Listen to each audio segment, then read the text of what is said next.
mana semua kerja kerasnya akan terbayar dengan hasil yang melimpah atau setidaknya itulah yang dia yakini.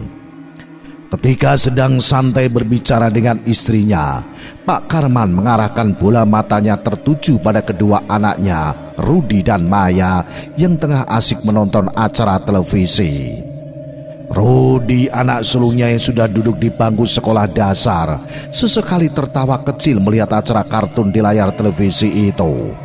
Sementara Maya yang masih berusia 5 tahun duduk manis di sebelahnya memeluk boneka kesayangannya. Wajah mereka tampak riang tanpa sedikit pun memahami beban yang sedang dipikul oleh orang tua mereka. Di dalam hati Pak Karman merasa hamparannya semakin besar. Dia menatap anak-anaknya dengan rasa kasih yang mendalam. Aku harus memberikan mereka kehidupan yang lebih baik, pikirnya. Jalan yang dia pilih meskipun berat, terasa seperti satu-satunya cara untuk keluar dari kesulitan yang telah menghimpit keluarganya selama ini. Pak Karman teringat kembali pada ritual yang dilakukannya semalam. Meskipun sempat diliputi ketakutan, keinginan untuk membawa keluarganya keluar dari kemiskinan membuatnya yakin bahwa langkah yang diambilnya adalah benar. Sosok perempuan menyeramkan yang ditemuinya saat semedi berjanji akan membantu, dan janji itulah yang kini membuatnya optimis. Besok dia akan melihat hasilnya, dan bakso dagangannya akan laris manis, semua kesulitan akan berakhir. Sambil memandangi kedua anaknya, Pak Karman merasakan campuran antara kegelisahan dan harapan. Aku lakukan ini semua demi kalian, bisiknya pelan, meskipun tak seorang pun di ruangan itu mendengarnya. Dalam benaknya, kekayaan itu seperti sudah di depan mata. Dia membayangkan bisa memberikan pakaian baru untuk Rudi dan Maya, mainan, makanan yang lebih bergizi, bahkan membayangkan bisa mengajak mereka jalan-jalan ke tempat yang selama ini hanya menjadi impian. Kehidupan yang lebih baik seolah sudah menanti mereka, dan semua itu berkat keputusan yang dia ambil. Akan tetapi, di balik keyakinannya, jauh di lubuk hatinya, Pak Karman merasakan sedikit keraguan yang dia coba abaikan. Apakah jalan yang dia tempuh ini benar-benar akan memberikan kebahagiaan, atau malah membuat sesuatu yang tak terduga? Namun semua keraguan itu dia tutup rapat, lebih memilih untuk percaya pada janji kekayaan yang sudah begitu dekat dengan angan-angan.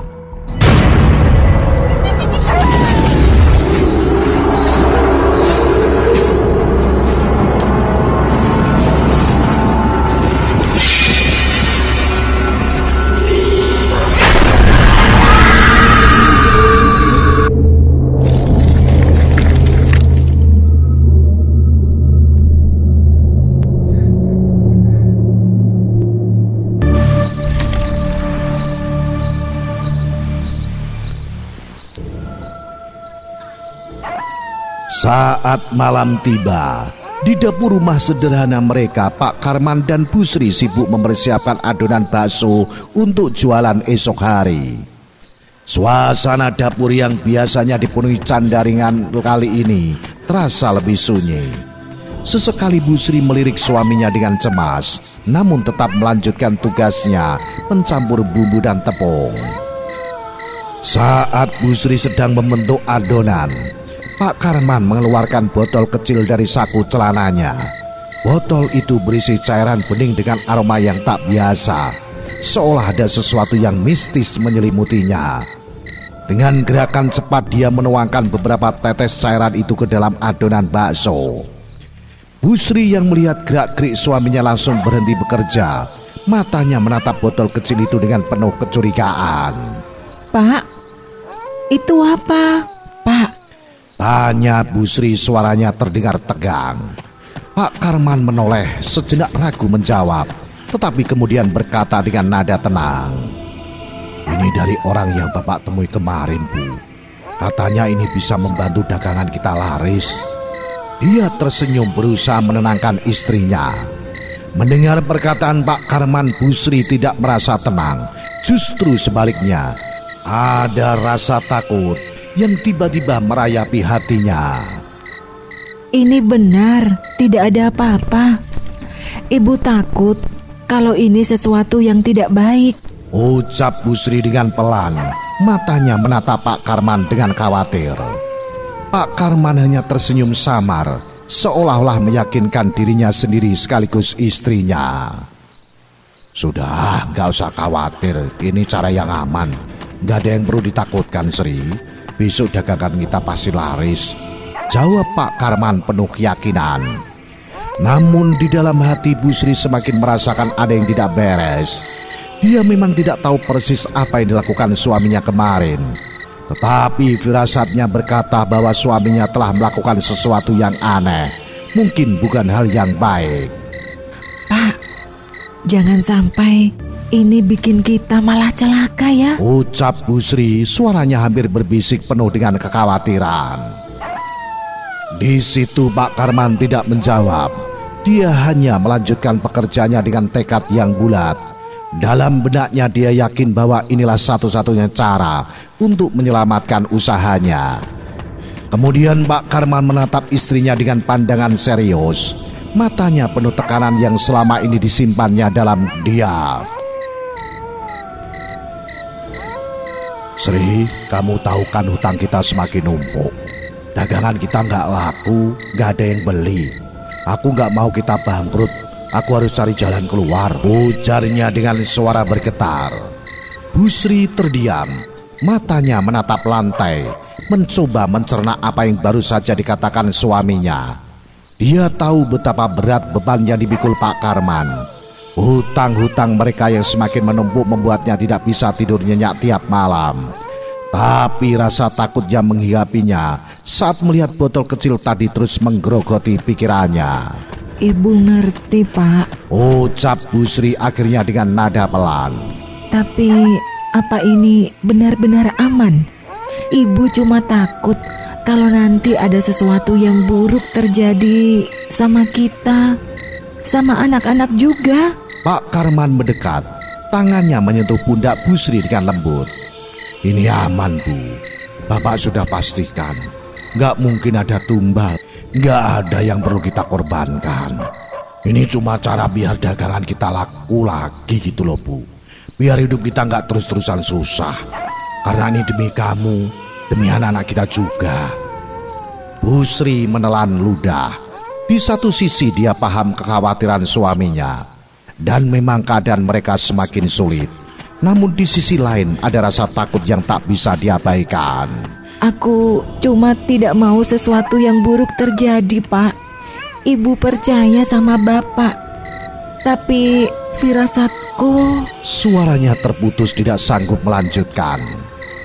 Seketika Pak Karman menarik napas dalam-dalam, kemudian berkata dengan nada lebih tenang. Kita harus coba, Bu. Kalau kita nggak lakukan ini, kita bisa kehilangan semuanya. Besok dagangan kita pasti laku keras. Dan semua ini akan berakhir dengan baik. Percaya sama saya. Perkataan Pak Karman yang menenangkan membuat Bu Sri hanya bisa mengangguk pelan. Meski dalam hatinya masih ada ketakutan yang belum bisa hilang. Sedangkan Pak Karman memandang istrinya dengan sorot mata serius. Tanyanya dengan suara berat. Bu Sri menatap suaminya penuh tanda tanya. Kenapa, Pak? Tanya Bu Sri pelan, meski dalam hatinya sudah muncul rasa takut. Ada orang yang pakai penglarisan, Bu. Itu yang bikin jualan Bapak gak laku. Dia pakai cara-cara yang gak baik untuk menarik pembeli. Makanya Bapak kemarin ketemu orang yang bisa bantu kita saingi orang itu. Jawab Pak Karman menjelaskan. Suaranya semakin rendah namun penuh ketegangan. Bu Sri terdiam sejenak mencerna apa yang baru saja didengarnya. Jadi ini semua karena saingan yang pakai cara-cara seperti itu? Tanyanya lirih, mulai memahami situasi. Wajahnya tampak resah, namun ada sedikit rasa lega mengetahui alasan dibalik kegagalan usaha suaminya belakangan ini. Iya, Bu. Dan Bapak nggak punya pilihan selain coba hal ini. Kita harus bisa saingi mereka kalau nggak mau terus-menerus rugi. Bu Sri menunduk. merasakan campuran antara rasa takut dan kekhawatiran yang semakin besar. Ya Allah, Pak. Ibu ngerti sekarang. Tapi tolong, Bapak hati-hati juga ya. Jangan sampai kita melakukan sesuatu yang salah. Iya, Bu. Jangan khawatir. Bapak pasti hati-hati. Bapak lakuin ini demi kita kok. Biar nggak kesulitan seperti ini dan tidak semakin memburuk keadaan kita, Bu. Balas Pak Karman menenangkan istrinya. Bu Sri hanya bisa mengangguk meski hatinya masih diselimuti ketakutan akan apa yang suaminya lakukan. Udahlah, Bu, jangan banyak memikirkan yang tidak-tidak. Sudah malam juga, sebaiknya istirahat saja, biar Bapak yang ngerjain ini. Sedikit lagi kok, ujar Pak Karman yang merasa kasihan melihat istrinya. Ya sudah, Pak, Ibu istirahat ya. Bapak juga, kalau sudah selesai langsung istirahat saja. Jaga kesehatan, jawab Bu Sri sebelum akhirnya melangkah menuju ruang tengah rumahnya.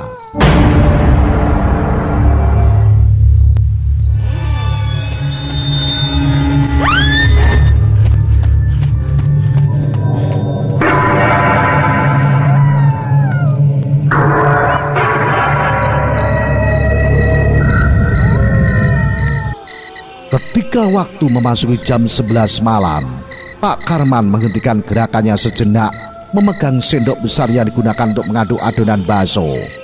Dia merasakan sesuatu yang aneh. Hawa di dapur yang tadinya biasa saja mendadak berubah, terasa lebih dingin dan berat.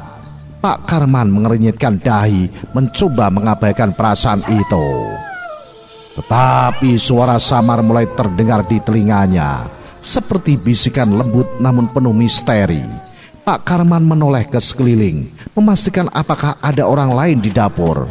Namun hanya dia yang berada di sana.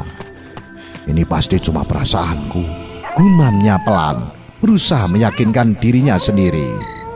Dia melanjutkan membuat adonan bakso, namun perasaan tak nyaman semakin menguat. Suara bisikan tadi terdengar lagi, kali ini lebih jelas seolah-olah berasal dari belakangnya. Karman. Seketika Pak Karman menelan ludah, tangannya gemetar. Dia berusaha menenangkan diri, mengingat apa yang dikatakan Mbah Sugiwo yang selalu berkata untuk tidak takut dengan hal aneh yang datang. Tapi perasaan takut mulai merayap di dadanya.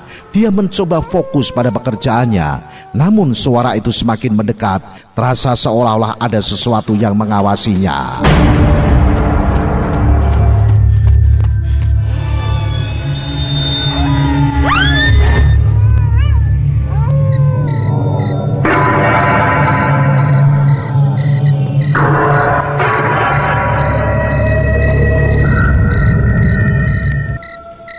Lampu dapur tiba-tiba berkedip-kedip, membuat suasana semakin mencekam. Pak Karman terdiam, menahan napas, berharap ini hanya ilusi, tapi rasa dingin yang menyelimutinya semakin nyata. Saat itu juga Pak Karman berhenti mengaduk, pandangannya terpaku ke arah sudut dapur yang remang. Di sana di balik bayang-bayang, seolah ada sosok yang berdiri diam, mengawasinya dari kejauhan. Degup jantungnya berdetak kencang untuk melihat sosok yang ada di sana. Siapa itu? Baiknya dengan gemetaran. Pak Karman terpaku, jantungnya berdegup kencang. Sosok perempuan yang sebelumnya muncul dalam semedinya kini berdiri di hadapannya. Wajah masih menyeramkan dengan senyuman yang menakutkan. Namun secepat dia muncul, sosok itu menghilang, meninggalkan jejak cahaya merah menyala di lantai dapur.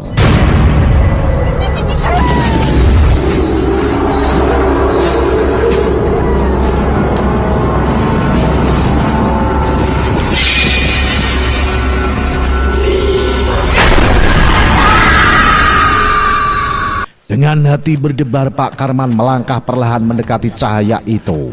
Ketakutannya masih membayangi, tetapi rasa penasaran lebih besar. Di bawah sinar lampu dapur dia melihat cincin batu merah delima yang berkilau seolah memanggilnya. Ini pasti tanda, pikirnya berusaha meyakinkan diri. Cincin ini mungkin bisa membantuku. Dia mengulurkan tangan mengambil cincin itu dengan hati-hati. Batu merah delima itu terasa hangat di telapak tangannya, seolah ada energi yang mengalir dari sana. Mbah Sugiwo memang pernah mengatakan bahwa ada kekuatan dalam benda-benda itu, dan sekarang dia merasakannya. Tapi saat cincin itu menyentuh kulitnya, hawa dingin yang sebelumnya menghantui kembali menyelimuti ruangan. Pak Karman menoleh ke belakang, merasa seolah ada yang mengawasi. Dia menutup matanya sejenak, berusaha mengusir ketakutan. Apa yang harus aku lakukan selanjutnya? Gumamnya kebingungan. Setelah beberapa saat dia memutuskan untuk mengenakan cincin itu, berharap bisa mendapatkan keberuntungan yang dijanjikan. Saat cincin melingkar di jarinya, dia merasakan aliran energi yang kuat, seolah segala beban di pikirannya mulai terangkat. Kemudian Pak Karman berdiri tegak, merasa seolah ada harapan baru yang muncul. Besok pagi pasti akan berbeda. Daganganku pasti akan laris manis, ucapnya dengan keyakinan baru. Meskipun bayangan sosok perempuan masih mengintai di sudut pikirannya.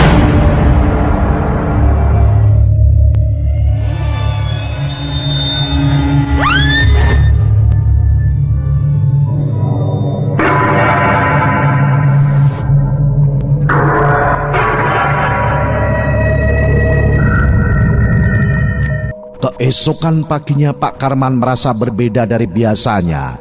Ada semangat baru yang menyelimuti hatinya, seolah beban yang selama ini menekan telah menghilang. Setelah bangun dan beribadah, dia langsung pergi ke pasar untuk membeli bahan-bahan dagangannya. Sesampainya di pasar, dia merasa lebih percaya diri, seolah semua orang di sekitarnya memandanginya dengan kagum. Meskipun itu mungkin hanya perasaannya. Setelah membeli semua perlengkapan yang diperlukan, Pak Karman pulang dengan cepat untuk mulai mempersiapkan dagangan baksonya. Saat siang menjelang, dengan senyum optimis di wajahnya, Pak Karman menyiapkan gerobak dan semua peralatan untuk berjualan. Dia mengajak Bu Sri untuk membantunya menyiapkan gerobak. Bu Sri meskipun masih merasa khawatir, ikut membantu dengan harapan bahwa kali ini jualan suaminya bisa laris. Semoga saja nanti baksonya laku keras, Bu, ucap Pak Karman meyakinkan istrinya. Bu Sri hanya tersenyum tipis menyembunyikan kekhawatirannya. Iya. Ingat apakah memang ada pelanggan yang membayar dengan uang sebanyak itu? Tapi ingatannya samar. Meski begitu Pak Karman menepis kecurigaannya dan menganggap semua itu sebagai bagian dari keberuntungan setelah melakukan ritual dengan Mbah Sugiwo.